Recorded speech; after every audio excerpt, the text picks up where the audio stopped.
Hello la team pelote, aujourd'hui c'est un châle mais cette fois-ci au tricot, aiguille droite ou aiguille circulaire, peu importe. Vous allez voir, c'est très simple, c'est essentiellement du point mousse. On peut le porter de plusieurs manières différentes, on peut l'agrémenter de quelques pompons. Vous allez voir, c'est super facile. Allez, on y va. Pour faire ce châle, j'ai utilisé la Marlon, qui est le fil tout à fait classique de la marque Marlinis, que vous retrouverez donc sur mon site internet marlinis.com. Ce sont des grosses pelotes de 100 grammes, donc plutôt économiques. Il y a plein de couleurs. Là, j'ai sorti le beige avec lequel j'ai travaillé, un superbe orange brûlé. Il est très beau. Sur le site, il s'appelle Tangerine. Vous avez du noir, du vert, du bleu. Enfin bon, bref, il y a plein de couleurs. Je vous laisse aller voir sur le site. C'est des pelotes qui sont très peu chères puisqu'on est à 2,50 € pour les 100 grammes. Donc c'est plutôt intéressant et c'est un fil très doux et très pratique, notamment pour les débutants. Nous aurons également besoin, donc pour les pelotes, pardon, moi, mon envergure de châle.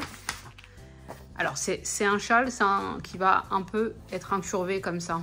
Donc moi j'ai 60 de la pointe au centre, j'ai 60 cm et j'ai utilisé 2 pelotes. Si vous voulez qu'il soit plus grand, prenez une pelote supplémentaire parce qu'il me reste quasiment plus de fil en faisant en plus les pompons. Donc j'ai 60 cm ici, 50 cm ici, c'est à vous de voir. Moi je les porte toujours en mode chèche, jamais comme un châle. Donc c'est vous qui voyez, si vous suivez les mêmes dimensions que moi, 2 pelotes suffiront avec les pompons. Quand je vous parle des pompons, c'est 3 pompons que je vous conseille de faire avant de commencer le châle à proprement dit. Comme ça, après, vous n'avez plus à vous poser de questions concernant le reste de fil, ce qui va vous rester comme fil. Vos pompons sont faits et vous pouvez utiliser tout le fil qu'il vous reste. Je vous mets en lien une petite vidéo qui peut vous aider à faire un pompon si vous le souhaitez.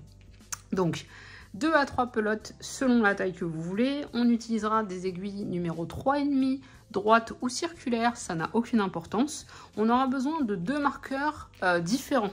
Donc un qui va nous servir pour marquer le centre du châle et un qui sera un repère visuel parce qu'on va avoir besoin de savoir où est l'endroit de l'envers. Et comme c'est du point mousse, c'est pas évident. Les petites aiguilles pour coudre les pompons et rentrer les fils, la paire de ciseaux. Et on va également avoir besoin de compter les tours. Donc soit classiquement avec un stylo, une feuille, soit avec le compte-tours que vous pouvez retrouver aussi, il y en a sur mon site. Donc on va commencer en montant 3 petites mailles. Nos 3 mailles sont montées, je vais prendre de quoi compter mes rangs et je vais commencer par monter 7 rangs de mailles en droit, alors tout ce qu'il y a de plus simple et classique. Donc on va faire 7 rangs de point mousse, donc tout à l'endroit en tricotant les 3 mailles, en retournant au travail à chaque fin de rang, en n'oubliant pas de compter. Donc là j'ai fait mon premier et puis je vais faire mon deuxième, etc. jusqu'à en avoir 7 au total. J'ai mes 7 rangs. J'ai mes 7 rangs ici, j'ai 3 mailles comme ça sur mon aiguille. Je vais passer à 9 en venant relever des mailles sur le côté et sur le bas. Donc pour relever des mailles, vous voyez le point mousse, ça forme des vagues, des vaguelettes comme ça. Je vais piquer dans la première ici, dans la seconde ici, dans la troisième qui est ici. Ça me fait donc 3 nouvelles mailles. Je vais venir les tricoter et en même temps les remonter sur mon aiguille ici. 1, 2 et 3. Je vais venir faire la même chose avec mes 3 mailles de départ que je vois ici en écartant un petit peu. J'en ai une là et une là. Je vais prendre le premier brin, je vais prendre le deuxième et je vais prendre le troisième ici. Ils sont moins évidents à voir ceux-là, hein. Je vous l'accorde. Hop, j'ai mes 3 brins. Je fais ma première maille, ma deuxième, ma troisième. En remontant mes mailles ainsi, j'ai maintenant 9 mailles sur mon aiguille. Je vais marquer l'endroit, parce que là on est sur l'endroit, avec un marqueur qui va se différer de l'autre, qui va se différencier, pardon, de l'autre. Donc, hop, je mets mon petit marqueur que je n'enlèverai qu'à la toute fin. Celui-ci m'indique qu'on est sur l'endroit. Vous allez voir, c'est important, notamment parce que vous n'allez pas le faire en une journée, ce châle. Et vous pouvez aller dormir, aller aux toilettes, aller vous laver, aller travailler, faire ce que vous avez à faire. Vous savez que votre petit marqueur ici vous rappelle où est l'endroit. C'est important. Je vais retourner et je vais faire un rang que je vais tricoter, mais sur lequel je vais aussi positionner mon marqueur. Le deuxième marqueur, donc, qui est différent du premier. J'ai pris 2 marqueurs différents exprès. Donc ce rang-là, je vous montre comment on le travaille. On va commencer par faire les 3 premières mailles à l'endroit. Donc on les tricote à l'endroit. 1, 2, 3. On va faire un jeté, comme on va en faire beaucoup dans cet ouvrage. Donc là, on fait un jeté. On tricote 2 mailles à l'endroit. 1 et 2. On place notre marqueur différent ici. On tricote une maille à l'endroit. Il nous reste 3 mailles sur nos aiguilles. On fait un jeté juste avant les 3 dernières mailles. Et on tricote nos 3 dernières mailles. Sur tout l'ouvrage, sur tous les rangs, on fera 3 mailles endroit, un jeté. Et à la fin, on aura un jeté avant les 3 dernières mailles endroit. Ça, c'est sur tous les rangs. Sur le rang endroit, là, on va passer sur le rang que je vais appeler le rang 1. Et à partir de là, on va compter nos rangs. Le rang d'avant, c'était l'équivalent du rang 2, mais c'était surtout le rang pour placer le marqueur. Donc, on va compter les rangs à partir de là. Je vais remettre mon petit compteur à 0 et vous allez voir. On alterne 2 rangs différents et là, on va faire 7 rangs. Donc, un coup à l'endroit où on fera des augmentations au bout et au milieu. Et un rang à l'envers sur lequel on ne fera les augmentations que sur les extrémités avec les fameux jetés dont je viens de vous parler. Donc là, on fait l'équivalent de ce que je vais appeler le rang 1. Je vous marque des indications à l'écran. Donc pour le rang 1, on fait 3 mailles endroit. 1, 2, 3. Un jeté. On tricote jusqu'à arriver au marqueur. Là, on a le marqueur qui nous indique qu'on est au centre de notre châle. On va soulever ce brin ici, là, qui se trouve entre les deux. On le soulève, on le positionne comme ça, c'est-à-dire qu'il va de gauche à droite. Il est incliné, on le voit ici, de la gauche vers la droite. C'est ce qu'on appelle une augmentation intercalaire inclinée à droite. Vous n'êtes pas obligé de retenir ça, mais c'est incliné comme ça. Et on va tricoter cette maille-là en torse. Si je la tricote comme ça, tout simplement, ça va me faire un trou. Je veux pas que ça me fasse de trou, donc je vais tirer ce brin-là là, et je vais passer ici. Ça va tordre la maille et ça va m'éviter d'avoir ce fameux trou dont je ne veux pas. Donc j'ai fait une augmentation centrale, une augmentation qui va être donc inclinée comme ça, de la gauche vers la droite. Je passe mon marqueur. Nous sommes sur l'endroit du travail, ça veut dire que après le marqueur, la maille qui se trouve juste après, c'est la maille centrale. Celle-ci, on ne fait que la tricoter à l'endroit. On lui fera jamais rien d'autre. Donc elle est tricotée à l'endroit. Je vais faire ma deuxième augmentation. Cette fois-ci, elle va être inclinée vers la gauche. Donc je soulève mon brin comme ça. Je passe mon aiguille de cette manière. On voit bien que c'est incliné dans ce sens-là vers la gauche. Et là, je vais le travailler en torse, mais pas à l'arrière. Donc je vais contourner un peu le problème ici. Je vais passer derrière et je vais tricoter la maille ainsi. Donc j'ai mes 2 augmentations. J'ai ma maille centrale ici. J'ai une augmentation qui part vers la gauche, une augmentation de l'autre côté du marqueur qui part vers la droite. Là, je tricote toutes mes mailles jusqu'à ce qu'il m'en reste 3 sur l'aiguille. Il m'en reste 3. Je fais un jeté et j'en tricote 3. C'était le rang 1 et qui est aussi le premier de la série de 7. Celui que j'appellerai le rang 2, pour lequel je vous mets l'indication à l'écran, Celui-ci, c'est sur l'envers du travail. On n'a pas notre petit marqueur de repère, là, notre point de repère visuel. Donc là, c'est pas compliqué. C'est 3 mailles en droit. 1, 2, 3. Un jeté, toujours. Puis on va tricoter toutes les mailles à l'endroit, sans se préoccuper de rien, jusqu'à ce qu'il nous reste 3 mailles sur l'aiguille. Et à ce moment-là, quand il nous reste 3 mailles, là, il nous reste 3 mailles, on fait un jeté et on tricote les 3 dernières mailles. Donc c'est celui que j'appellerai le rang 2, mais c'est aussi notre deuxième rang de notre répétition. On va commencer le rang 3 de notre répétition, mais en fait, on va ni plus ni moins que répéter ce qu'on a fait au rang 1. On est revenu sur l'endroit du travail. On fait donc nos 3 premières mailles à l'endroit. 1, 2, 3. Un jeté. On tricote toutes les mailles à l'endroit jusqu'à arriver au marqueur.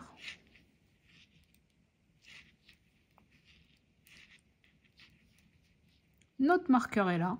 On va soulever notre brin pour faire notre augmentation. La première est inclinée vers la droite. On tire un peu pour la tricoter en torse. Je passe le marqueur. La maille juste après le marqueur, c'est la maille centrale. Je la tricote à l'endroit, je n'y touche jamais. Je soulève l'autre brin dans l'autre sens, donc il est incliné vers la gauche. Je le prends par l'arrière.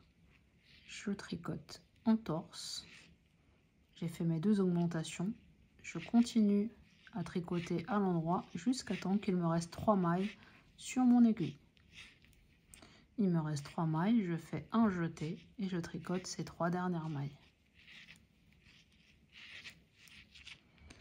C'est le 3e rang de notre répétition de 7 et c'est ni plus ni moins que l'équivalent du rang 1. Je refais le rang 2.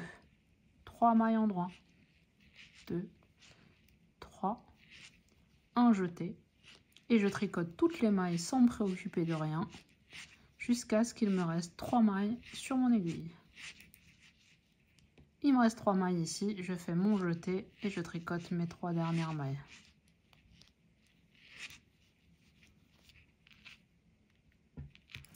Je retourne, je me trouve sur l'endroit du travail. C'est donc l'équivalent de mon rang numéro 1 avec les augmentations au centre. Donc je fais 3 mailles en droit.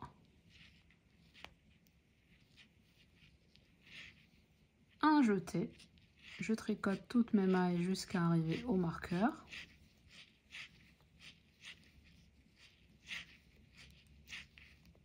J'arrive au marqueur. Je prends mon brin ici, je le lève de façon à ce qu'il soit incliné vers la droite. Je viens tricoter en torse. Je passe mon marqueur. Je tricote la maille centrale qui se trouve juste après à l'endroit. Et je fais ma 2e augmentation inclinée cette fois-ci vers la gauche. Et je la prends par l'arrière pour ne pas former de trou. Je tricote jusqu'à la fin du rang, jusqu'à ce qu'il me reste 3 mailles sur l'aiguille. Mon point de repère visuel, c'est le jeté du rang précédent. Comme j'ai un espèce de trou là, je vois bien qu'il se passe quelque chose. Ben, quand je l'ai tricoté, celui-ci, normalement, il me reste 3 mailles à la fin. Je fais mon nouveau jeté et je travaille mes 3 mailles de fin. Ça sera le rang 5, qui reste l'équivalent du rang 1, enfin ce que j'ai appelé le rang 1 pour vous donner les indications à l'écran. Je retourne. Je fais de nouveau l'équivalent du rang 2. Pour le coup, ça va être le 6e. Donc, 3 mailles en droit. Un jeté. Et je tricote toutes mes mailles sans distinction jusqu'à ce qu'il m'en reste 3 tout au bout. Il me reste 3 mailles à la fin. Je fais un jeté. 3 mailles en droit. Et c'est aussi mon rang numéro 6. Je vais faire le rang numéro 7, qui est aussi le dernier avant de faire les jetés qui vont permettre d'avoir la fantaisie dans ce châle. Donc, je fais mon rang 7 qui est tout simplement l'équivalent du rang 1. Donc 1, 2, 3 mailles endroit, un jeté. Je tricote tout à l'endroit jusqu'à arriver à mon marqueur. Je suis au marqueur, je fais une augmentation intercalaire inclinée sur la droite que je tricote en torse. Je passe mon marqueur, je tricote la maille suivante à l'endroit, c'est la maille centrale. Je fais mon augmentation intercalaire inclinée vers la gauche cette fois-ci, que je prends également en torse. Et je finis mon rang jusqu'à ce qu'il me reste 3 mailles sur l'aiguille. Et je ferai donc un jeté.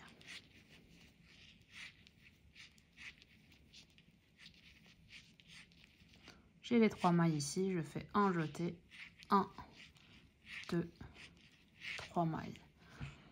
J'ai fini mon 7e rang sur cette section de répétition. Là, on va entamer en fait le 8e et dernier rang de notre séquence. Et là, on va faire un rang avec des jetés. On est donc bien sur l'envers du travail, c'est important. On va faire nos 3 premières mailles comme on les fait d'habitude. 1, 2, 3. Notre premier jeté comme on le fait d'habitude. On tricote la maille derrière. Et là, on va faire un jeté et on va tricoter 2 mailles ensemble à l'endroit. Un jeté, 2 mailles ensemble à l'endroit. Un jeté, 2 mailles ensemble à l'endroit. Un jeté, 2 mailles ensemble à l'endroit. Un jeté, 2 mailles ensemble, toujours à l'endroit. Un jeté. Et là, il nous reste 3 mailles. On prend 2 mailles ensemble. Et cette 3e maille qui est ici, on est sur l'envers du travail. Elle se trouve juste avant le marqueur. C'est la maille centrale qui, de l'autre côté, en fait, aurait été après le marqueur. Mais comme nous sommes sur l'envers, c'est notre maille centrale. Donc elle, on ne la touche pas autrement qu'en la tricotant à l'endroit. Donc on a fait 2 mailles ensemble ici, notre maille centrale. On la bascule de l'autre côté et on repart avec 2 mailles ensemble. Un jeté, 2 mailles ensemble, un jeté, 2 mailles ensemble. Et à la fin, il nous restera 4 mailles sur l'aiguille.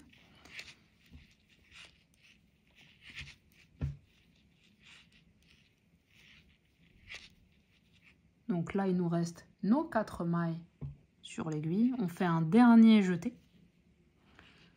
On tricote la maille suivante. Et là, on est sur le schéma classique qu'on a depuis le départ. Il nous reste 3 mailles sur l'aiguille. On fait notre jeté et nos 3 dernières mailles. 1, 2, 3. C'est ici le 8e tour de notre séquence. Et c'est ces 8 séquences qu'on va répéter jusqu'à obtenir la taille voulue de ce châle. Le rang suivant, on repart à 0. On est sur un rang endroit. Notre petit marqueur particulier nous l'indique. Donc, qui dit rang endroit, dit augmentation centrale intercalaire. Mais vous allez être un peu perturbé par les jetés. Il ne faut pas. Regardez, on tricote 3 mailles, les 3 premières à l'endroit. 1, 2, 3. On fait notre jeté de façon tout à fait classique. Et on tricote nos mailles à l'endroit comme on l'aurait fait normalement. Sur les autres rangs, elles sont juste un peu plus grandes parce qu'il y a le jeté. Mais ça ne change rien. On tricote jusqu'à arriver au marqueur. On y va tranquillement. Et après, vous allez voir, ça va devenir hyper facile. J'arrive au marqueur. Je soulève mon brin que je positionne comme ça. Je fais ma première augmentation. Je passe le marqueur. Je tricote la maille centrale. Et je fais mon autre augmentation dans l'autre sens que je prends en torse par l'arrière. Je la tricote et je reprends mon rang normalement en tricotant mes jetés.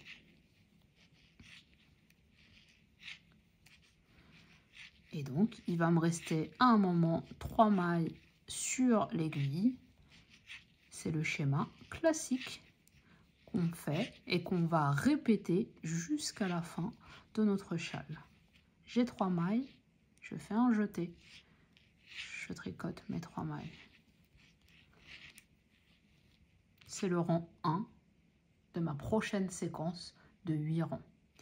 Ces séquences de 8 rangs, vous allez les répéter jusqu'à obtenir la taille que vous souhaitez. Regardez, si je tire un peu comme ça, on voit ici un mini châle. Donc notre petit trafic de départ, là où on a relevé les mailles, ça va nous donner toute la bande du haut du châle. Et au fur et à mesure, on va avoir la pointe qui va se former. Et plus ça va aller, plus ça va s'agrandir et former la pointe. Le marqueur qui vous sert de repère visuel, remontez-le régulièrement. Parce qu'après, quand il va être tout en bas, vous allez l'oublier. Donc pensez à le remonter régulièrement pour pouvoir toujours l'avoir à l'œil. Voilà. N'hésitez pas à le prendre rouge ou une couleur plus vive que ce que j'ai pu faire là. Moi je le vois bien, mais c'est vrai qu'à l'écran il ne se voit pas trop. N'hésitez pas à prendre du jaune, du rouge, du rose pour ne pas le louper. N'oubliez pas de compter vos rangs. Vous allez voir qu'au bout d'un moment, vous allez remarquer en fait le nombre de vaguelettes qu'il y a entre chaque trou. Vous n'aurez plus forcément besoin de compter. Mais au départ, comptez vos rangs. C'est des sections de 8 rangs. Faites bien attention à être sur l'endroit et sur l'envers du travail quand c'est nécessaire. Donc les jetés, la succession de jetés là se fait bien sur l'envers, le rang numéro 8. Et je pense que je vous ai tout dit. Donc vous allez avancer progressivement comme ça. Et vous vous arrêterez en fait sur un rang envers. Le dernier rang que vous allez faire avant de me rejoindre, ce sera un rang envers parce qu'on rabattra les mailles sur l'endroit du travail. Donc vous avancez sur autant de centimètres que vous le souhaitez et on se retrouve pour rabattre les mailles. J'ai donc fait 2 rangs après mon dernier rang de jeté. Je suis revenue sur l'endroit du travail, donc toujours avec mon petit marqueur visuel. Et je vais tout simplement rabattre mes mailles. Donc je suis sur l'endroit du travail, je vais rabattre mes mailles tout à fait normalement et de façon très souple. Donc on tricote les 2 premières à l'endroit. Et donc je passe la première tricotée, là je la passe par-dessus la seconde. J'en tricote une autre et je passe par-dessus la dernière.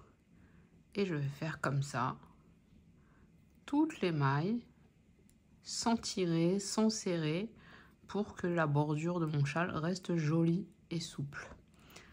À ce niveau-là, pour celles et ceux qui ont décidé de mettre les pompons, vous allez pouvoir les coudre solidement aux 3 angles. En tout cas, le châle en lui-même, le tricot est terminé. J'espère que vous êtes fiers de vous et je vous dis à bientôt pour une nouvelle vidéo. Ciao, ciao!